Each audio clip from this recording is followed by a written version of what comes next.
ప్రతి మనిషి బ్రతకడానికి బ్లడ్ ఎంత అవసరమో మనిషిని నిలబడడానికి ఈగో కూడా అంతే అవసరం. కానీ జీవితంలో ఎదురయ్యే సంఘటనలు, సందర్భాలు ఆ ఈగో స్థాయిని మార్చేస్తాయి. అలా మారితే జరిగే పరిణామాలు తెలపడమే మా ఈ సిరీస్ చిరు ప్రయత్నం.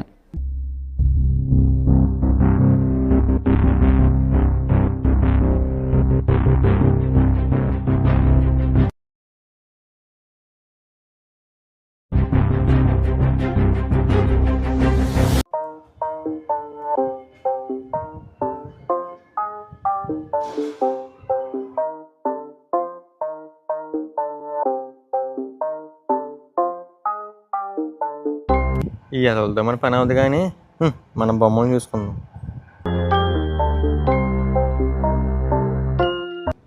ఆడేమో బొమ్మలు చూసుకుంటున్నాడు, వీళ్ళేమో చెల్లుగొర్రెలు చెప్పుకుంటున్నారు. ఎవడు పన్నాడు ఉన్నాడు.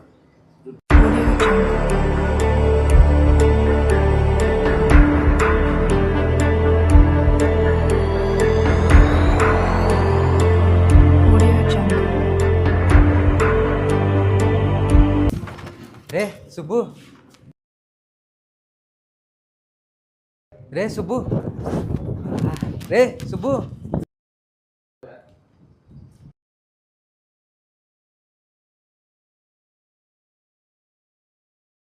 రే ఆ రత్నం ఏంట్రా? గ్రౌండ్లో రవిగడ బ్యాచ్ అందరూ కలిసి నన్ను ఒక్కనే చేసి కొట్టేశారు రా. మనోడు ఒంటి మీద చెయ్యాలంటే వాళ్ళకి ఎంత దమ్ము ఉండాలిరా. రే సుబ్బు ఆగరా. సుబ్బు జీవితాంతో ఆడ మొగం చూసి ఏం చేయలేదన్న మాట అనిపించుకోవడం కన్నా 2 పీకడమో పీకించుకోవడం చేసుకుంటే అక్కడితో దరిద్రం వదిలిపోతుంది.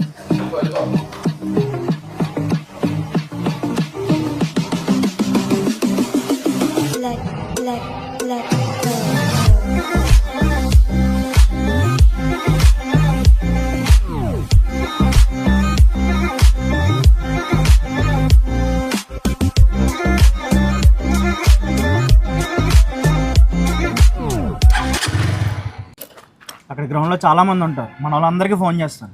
వచ్చిన తర్వాత అందరం కలిసి వెళ్దాం. కంగారు పడక. అసలు అక్కడ ఎంతమంది ఉన్నా సరే మన బాడీ మీద చేయాలంటే అది లేడీస్కి మాత్రమే, ఫర్ మసాజ్ పర్పస్ ఓన్లీ. మిగతా వాళ్ళు ఎవరికి అంత సీన్ లేదు.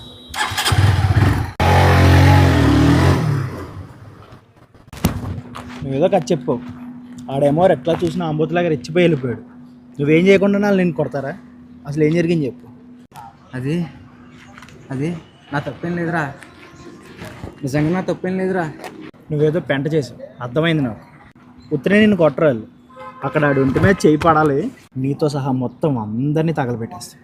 పద తీ, బండి తీ.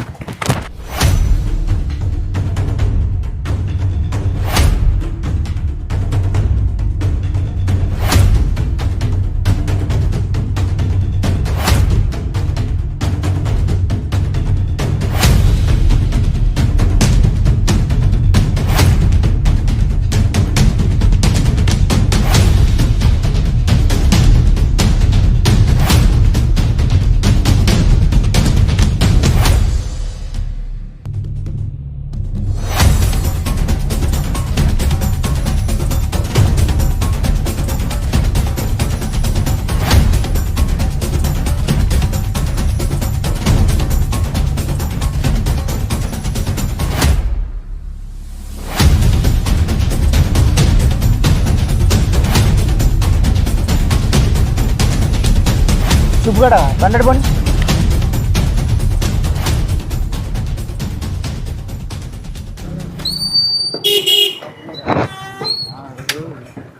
నువ్వు వెళ్ళే స్పీడ్కి అక్కడ ఎవరన్నా చంపేస్తావు అనుకున్నాను రా బాబు. నేను వెళ్ళిన స్పీడ్కి దారిలో దావతేసి ఆటో సాగుతుంటే ఈ గుడిసెట్ ఏదో ఏం చేయకుండానే వాళ్ళు కొట్టుంటారని ఆలోచిస్తున్నా. ఈలోగా మీరు వస్తారు.